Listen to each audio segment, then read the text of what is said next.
And today is the first time ever you're able to experience it. This is also the first time a lot of our employees are able to see Studio Tour here in special nighttime edition. And you guys are just 10 minutes away, so just keep going straight ahead underneath the sign.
Hello, can you guys hear me? Yes, you guys can hear me, right? Yes. How are you doing this lovely night? Good. Are you guys excited? Yes, well, I hope you are. I know I am, because you are one of the first people to ever get on the Nighttime Studio Tour. I want to welcome you all aboard this special nighttime edition of the Universal Studios Tour. My name is Ursula, and I'm going to be your... Like I was saying, we are gonna be on our way now. So everyone wave goodbye to the people in the low line. Once again, my name is Ursula, and I'm gonna be your tour guide this lovely evening. And I'm gonna need the help of my very special co-host. You may know him from The Tonight Show. Here is Jimmy Fallon. Oh, hey there! You made it!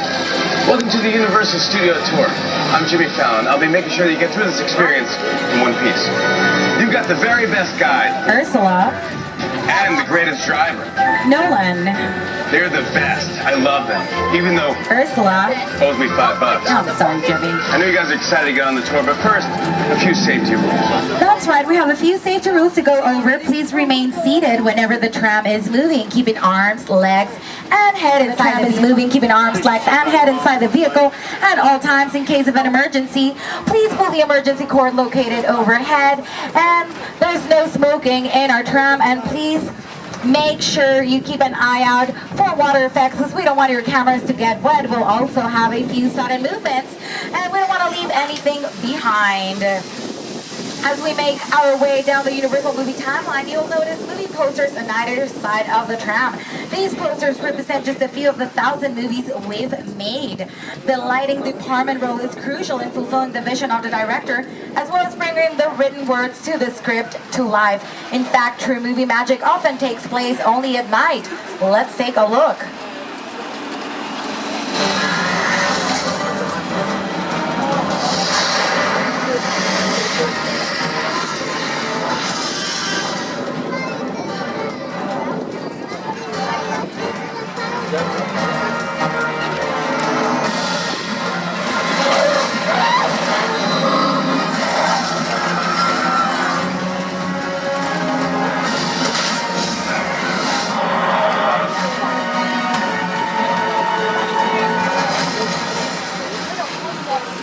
Coming up on your left, we have soundstage number 12.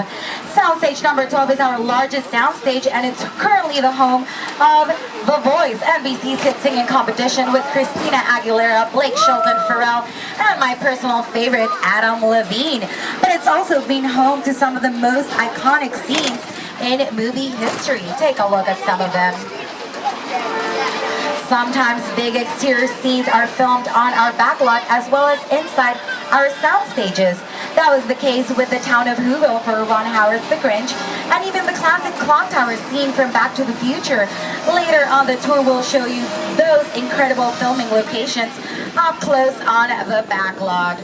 Like I said, soundstage number 12. It's our largest soundstage, and they are basically big warehouses where we can build any imaginable place on earth, and we can have fully control of our environment, from the largest soundstage to the busiest ones.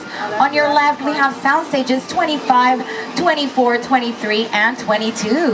Home of one of TV's hottest dramas, CBS's CSI Crime Scene Investigation, starring Ted Danson and Elizabeth Shue. If you're familiar with the show CSI, you might know that it's set in Las Vegas. Well, now you know it films in Los Angeles.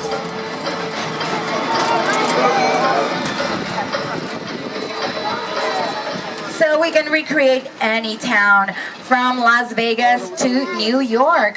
Besides dramas, of course, we film comedies here in our lot, and I'm really lucky because I come to work where they film one of my favorite TV shows, The Mindy Project.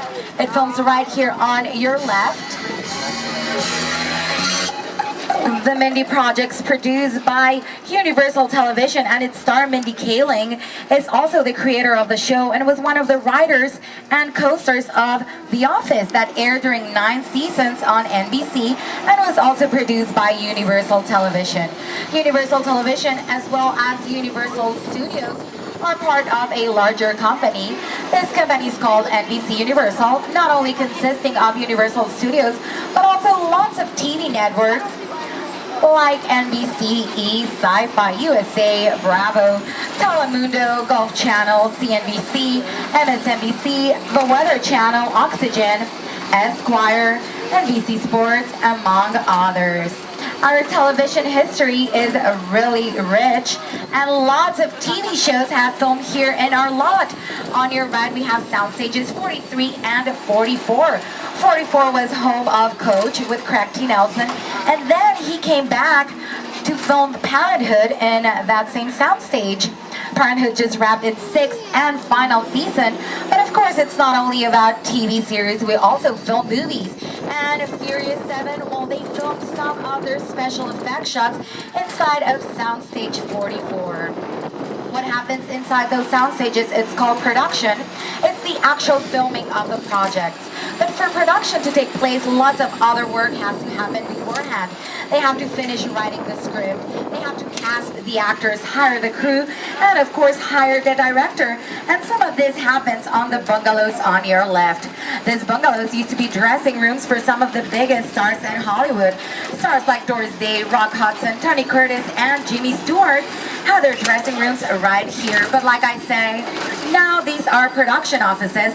On your left, we have Bungalow 5195, home of the De Laurentiis Company, who has brought us the legends of Dr. Hannibal Lecter to life, to the big and to the small screen. But before Hannibal was a TV series, that bungalow belonged to the master of suspense, Alfred Hitchcock, who directed legendary classics such as Psycho, The Birds, Vertigo, and Rear Window. We're about to enter the backlot where the world is literally around the corner. We shoot the big stuff here, exterior scenes on a very large scale. At times, filmmakers are even called upon to film nighttime scenes during the day. That's exactly what we did for the film Streets of Fire, where the lighting and grip department created over a mile of special black fabric to completely cover our entire metropolitan sets so they could film night scenes during the day. Just about every famous star in Hollywood has walked this city streets at one time or another. Nice place, huh? Found something.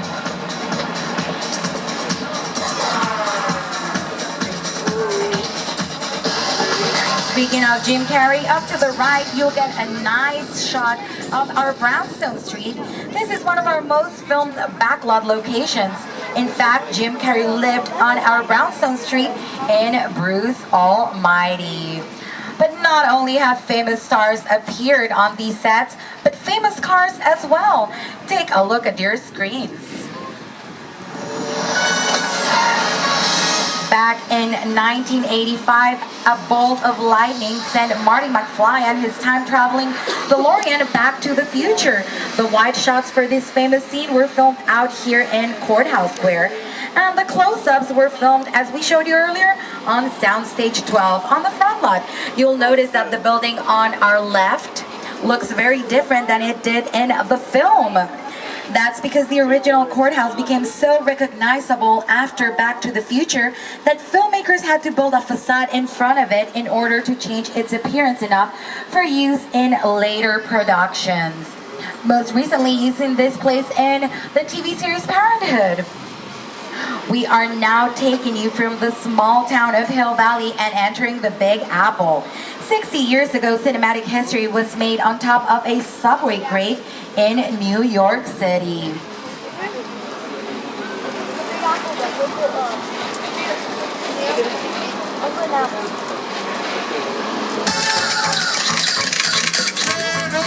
Ladies and gentlemen, presenting one of the most iconic images of the 20th century, it's Marilyn Monroe.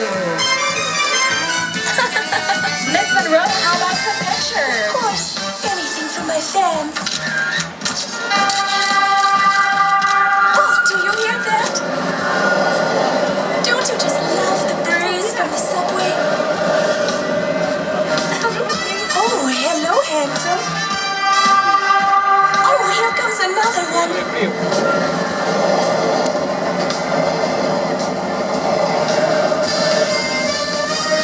Oh, goodbye. Bye now. Oh, well, back to work. Thank you, Miss Monroe. To create this iconic scene from the 7-Year Itch, it took 14 takes and the entire night filming on location in New York City. Even with all that work, the filmmakers still couldn't get it right. The scene you see in the movie was actually shot on a soundstage in Hollywood. Like I said earlier, you can create any world, any place imaginable inside a soundstage, but we are in our metropolitan sets, and here we can create any city in the world. It can be the city of Boston, the city of Chicago, the city of London, Los Angeles, and of course the city of New York. And you've seen the streets in lots of big blockbuster films like Transformers, Captain America, the First Avenger, and The Amazing Spider-Man, as well as lots of TV shows like The Mindy Project, House, NCIS, How I Met Your Mother, and Revenge.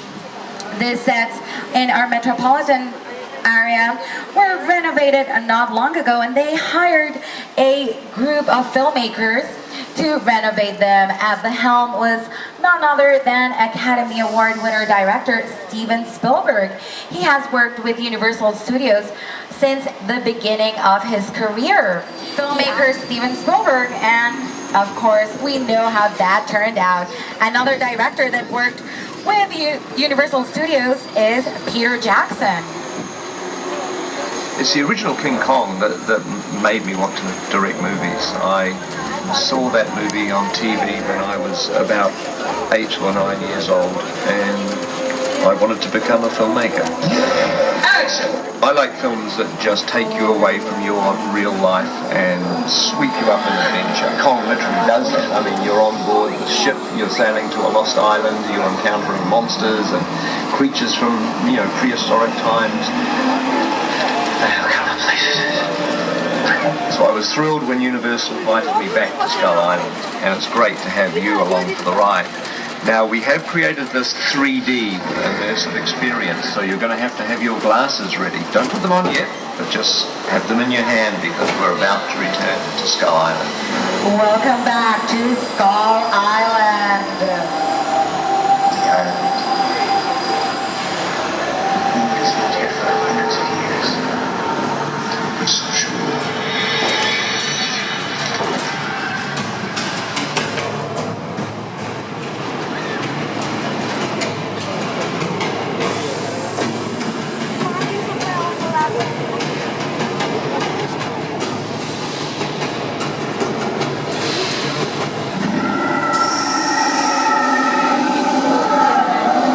Glasses on, everybody. We're back in Skull Island.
and gentlemen, it was King Kong 360 3D, the largest and most intense 3D experience on the planet.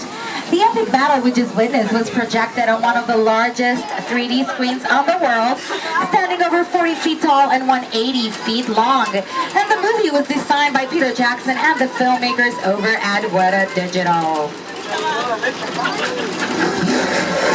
With a project like the studio tour, the audience is in the middle of the environment. They're looking in all directions. There's creatures coming at them. They're seeing Kong from this side and T-Rexes from the other side. Working on a movie, we always know where the people are looking. They're looking straight ahead. They're looking at the shot that we're working on. Here you have to take into account that people are looking in all directions. Also, one of the things about this ride, unlike the movies that we're used to working on, there's no cuts because it's one giant shot, and this tram that's driving along through Skull Island is where the camera's from. This ring represents where the screen is 10 meters away.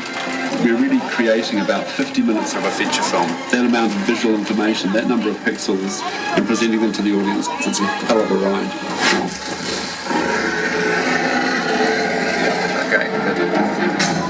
If you paid close attention in our experience with King Kong, the tram made a cameo in the film. It means the car appeared in the movie and it became a picture car. Whenever we see a car on film or TV, they're called picture cars. And coming up on your left, you're going to see some of the most famous picture cars in Hollywood. Look out!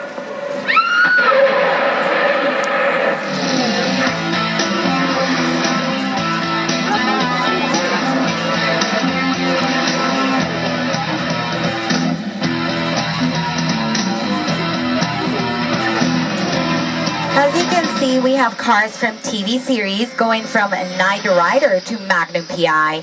And of course, we have cars from movies going all the way from the future with the Back to the Future cars going all the way back to the prehistoric times with the Manpower cars from the Flintstones. And of course, you cannot talk about cars and movies without mentioning the Fast and Furious franchise. The latest installment, Furious 7, is the biggest opening in Universal Studios history. Another car on your left, it's the tank from Transformers, and that tank is completely made out of wood. Filmmakers rely on their picture cars because they know the right car can make a Hollywood blockbuster. But of course, cars can also tell us a lot about where we are and when we are. If they're filming a scene in London, of course the car would be completely different because they drive on a different side of the street. Another picture car on your right would be from Jurassic Park. So welcome back to Isla Sorna in Jurassic Park.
The films, and we just witnessed that firsthand. Of course, if it's dark and we have a little fog and some sound effects, well, it gets a little bit scarier.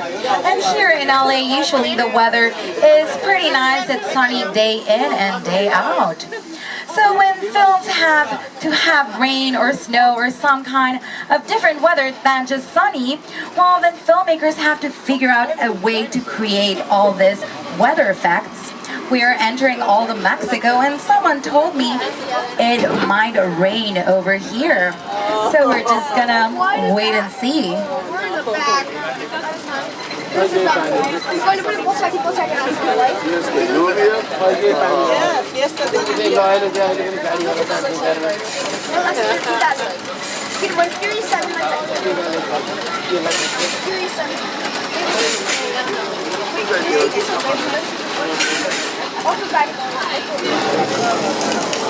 Oh, I think it's going to rain.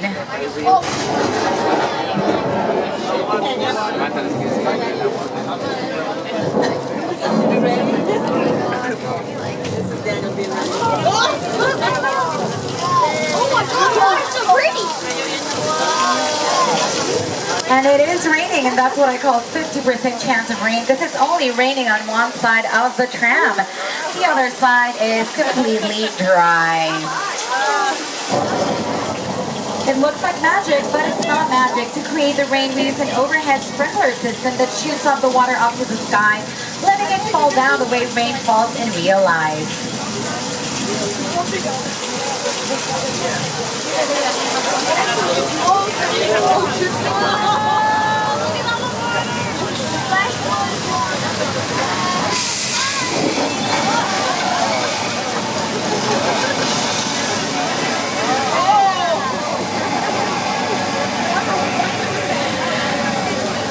That flash flood is the result of thousands of gallons of recycled water that we have in huge tanks that are located on top of the hill. Since it's downhill, we only have to open the gates of the tanks and the water falls down like you just saw. And some of you may have seen in the movie Big Fat Liar. They filmed right here, as well as other films like Nacho Libre filmed in our old Mexico, as well as The Three Amigos. But where do you go after you've ridden off into the sunset? Well, 6 Points, Texas, of course.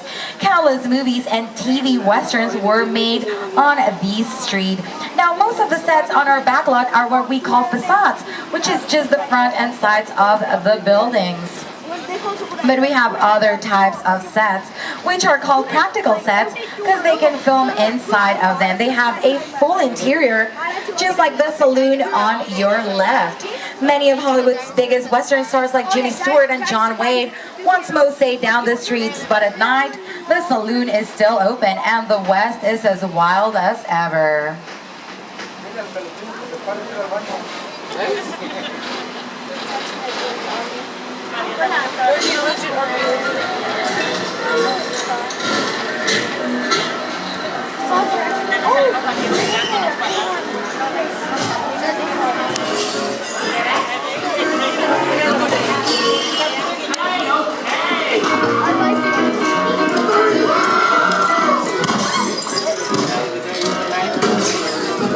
This part of our lot is one of the oldest parts on our lot, and it's called 6 Points, Texas, because once upon a time we had 6 different streets with its own saloon, its own sheriff's department, so we could have 6 different films during the silent film era, filming at the same time. I told you before that the world is literally just around the corner on the Universal backlot, and now we're going to prove it as we travel to the streets of France or Spain or Germany. How do we do it? Well, we simply change the language on the signs, add the right set decoration, and presto. We're about to enter Little Europe, where more nighttime filming has taken place than any other spot on the backlot. Why? Because this is where the horror movies were born. That's right, we basically invented the horror and monster films. The year was 1931, and the film was Frankenstein, one of the most important horror films ever made. Being out in this historic and creepy sets at night, you can almost hear the angry villagers, pitchforks and torches in hand, on the hunt of Dr. Frankenstein's monster.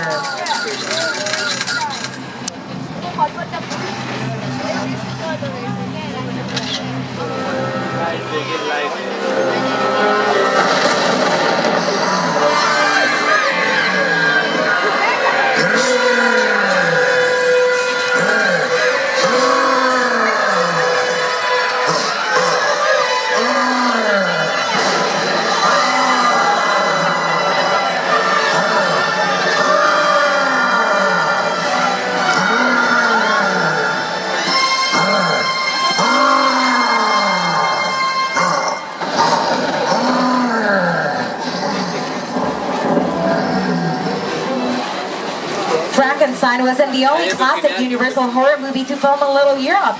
These famous sets were also featured in The Wolfman, The Invisible Man, The Bride of Frankenstein, and The Hunchback of Notre Dame, which prominently featured the set we're entering now, The Court of Miracles. Another classic horror movie that filmed in this location was Dracula, starring Bela Lugosi. Most people don't realize it today, but there were actually two versions of Dracula shot on these sets at the same time. The English language version shot during the day and a Spanish language version with different actors using the same set filmed at night. Take a look at your screens.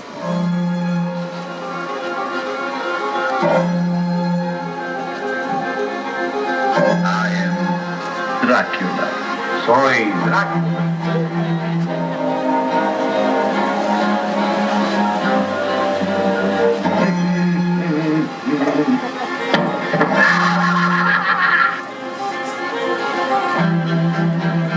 I never drink. Why? Yo nunca bebo. And we're about to enter soundstage number 50. We don't get to usually go inside a soundstage, so this is pretty exciting. This soundstage is dressed to look like a subway station in San Francisco, and this is what we call a hot set, which means everything is lit, everything is ready to go to start filming as soon as the director calls for action. So you can look around and look at some of the props. We have here a prop is anything on a set that can be touched or held by an actor. We have don't worry, it's a small tremor. It happens here in LA all the time. Like I was saying, the props in this, okay, just please, don't worry. It's not a tremor. I think it's an earthquake. Just hold up tight and don't panic. Remain seated.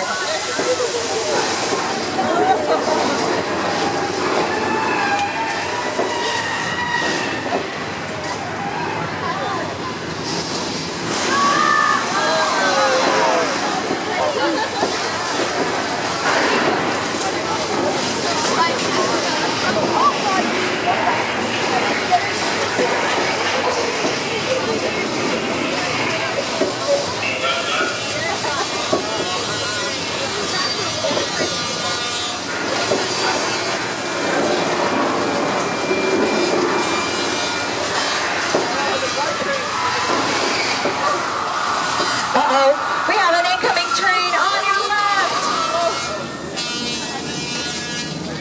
Okay, I think we're gonna make it out of here. Oh, not yet. The pipes broke down. Oh no!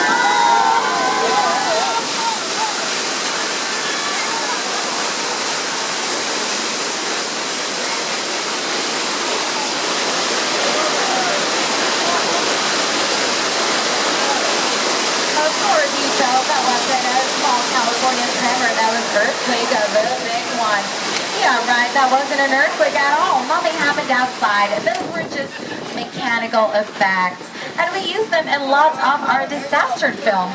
But now we're about to enter Amity, the small New England town terrorized by the man-eating great white shark in one of Universal's greatest hits, Jaws.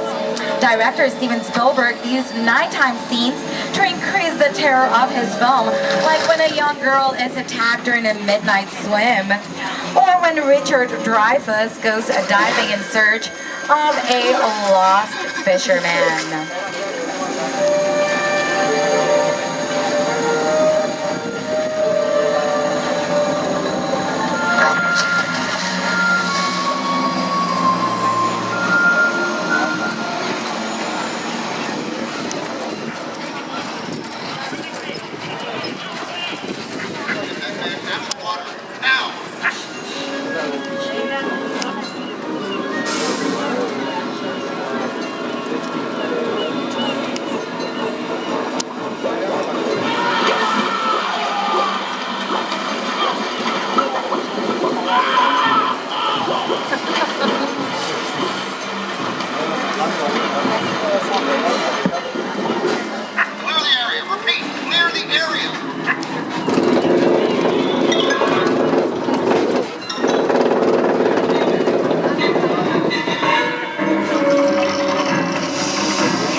shark.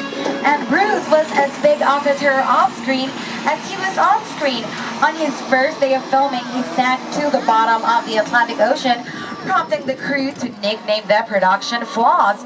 And while Bruce had lots of problems during filming, but that is mostly because when they tested the shark, they actually tested him in one of our sound stages, and they tested him on fresh water. So once they saw it was all good to go to start filming, they dumped Bruce in the Atlantic Ocean, and of course it was going to sink because the Atlantic Ocean has salt water. It gave so many problems that actually production was delayed for about 100 days. So the opening of the film had to be pushed back. It was supposed to open December 74, and it got pushed back to summer of 75, and it became the first summer blockbuster in the history of film. It's called a blockbuster because people were so eager to watch the film. The lines outside the movie theater were so long, they were blocking some of the entrances on the street. On the source. And now, you know, filmmakers realize it's the best idea to open a big movie during the summer because it's when all of the kids are coming out of school. On your right, we have our chicken ranch. It's a practical set, which means they can film inside of the set, and it was built for the movie The Best Little Whorehouse in Texas. Next to the chicken ranch, you can see some facades. Like I said earlier, the facade is only the front and side of the building, and these facades help us believe we are in a real neighborhood. The facades were built for the TV series About a Boy that aired on NBC, starring Minnie Driver and David Walton. But why have some facades to make us think we are in a real neighborhood when we can actually go in a real neighborhood? We are entering Wisteria Lane. It's one of the most famous streets on television. It was seen in the TV series Desperate Housewives during 8 seasons on ABC. So let me show you around the neighborhood. On your left, the tan color house, that one belonged to Gabrielle Solis, character played by Eva Longoria. Her neighbors on the lilac house were Bob and Lee. During the last seasons, they used to have an ugly fountain at the entrance of their house. And on this yellow house on your left as well lived Susan Meyer, or Delfino, once she got married, character played by Terry Hatcher. Across the street on the brick and blue house lived Bree Vandekamp, character played by Marcia Cross. And on the gray house on your left lived Lynette Scavo. She was the blonde mom of those troublemaker kids, character played by the Emmy Award winner actress Felicity Huffman. And actually, Wisteria Lane ended right after the gray house and the first season of Desperate Housewives. But because it was such a big success between the first and second season, they decided to expand. They added 2 more houses. The last house at the end of the street belonged to realtor Edie Britt, character played by Nicolette Sheridan. And once she leaves the house, then Renee Perry moved in, character played by Vanessa Williams. They also added the nanny park on your left, where all the nannies brought the kids out to play. But this street has actually been here for decades, and it was known as Colonial Street before the Desperate Housewives moved in. And for example, on the gray house on your right lived Ronald Reagan in the movie Bedtime for Bonzo. And the yellow house, well, that was the Hardy Boys house. The green house on your left was seen in Leave It to Beaver. And the lilac house, where they used to have the ugly fountain, well, in the 60s they had a tree upside down. That was 1313 Mockingbird Lane in the Munster movies. And well, now, if you've never seen Desperate Housewives, I want to show you how all these houses look on TV.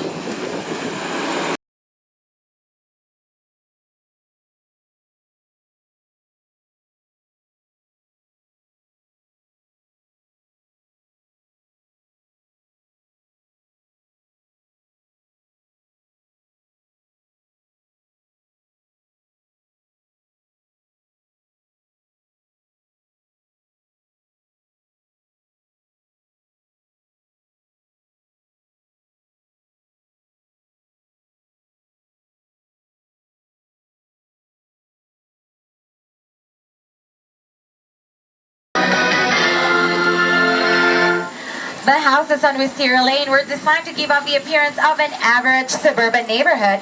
But what happens when a script calls for something with lots of imagination, lots of color, let's say really extravagant? Well, then we have to create those worlds.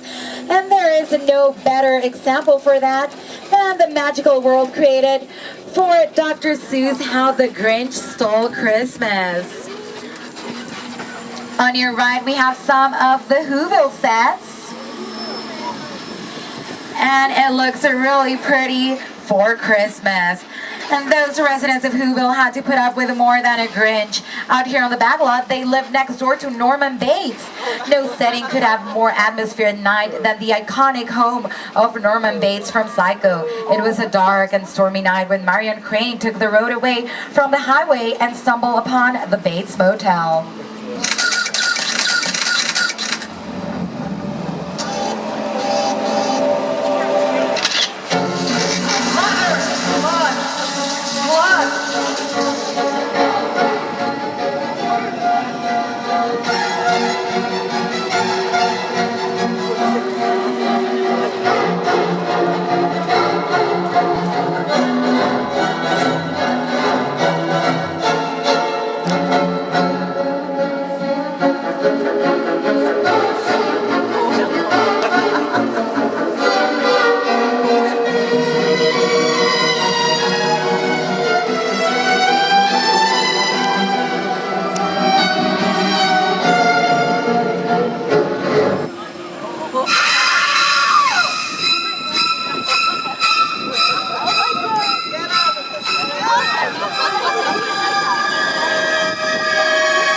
Probably watching me. Well, let them see what kind of a person I am.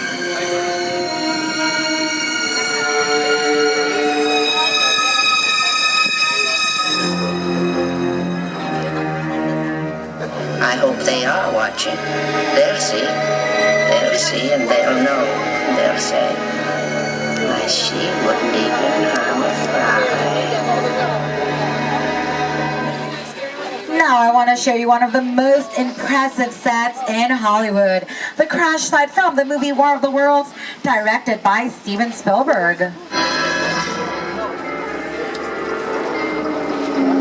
airplane crash site set is a perfect example of a set that is all designed around the vision that Steven had. When we first began to sit down to talk about War of the Worlds, I thought, what if the 747 goes down right in a big neighborhood? Because it's just something you don't see. You're doing good. You're doing good. Keep your eyes on me. Listen, listen, I want you to close your eyes, okay? Just get them closed.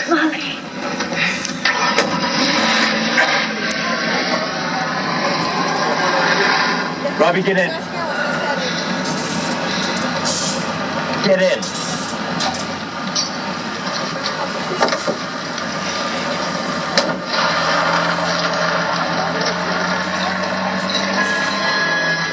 And of course, Steven Spielberg used real-life sets for War of the Worlds. We just saw one, but he also used special effect shots. And with War of the Worlds, he broke his record using over 500 special effect shots. And you might think a set as particular as the crash site wouldn't be used again.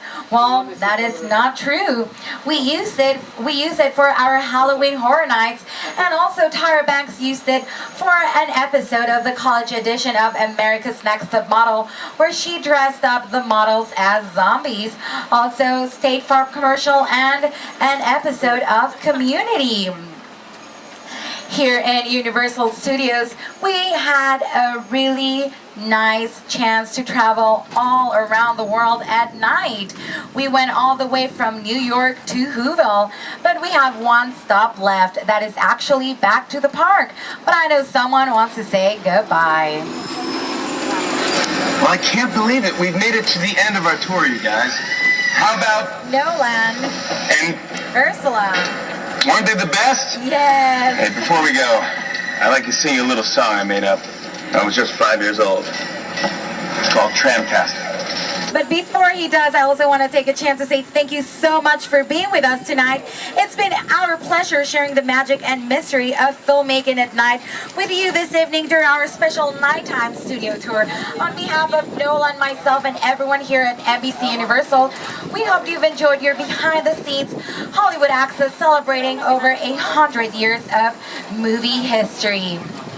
Please keep in mind that the park closes today at 10, so you probably have around half an hour if you want to sneak in one last ride if possible.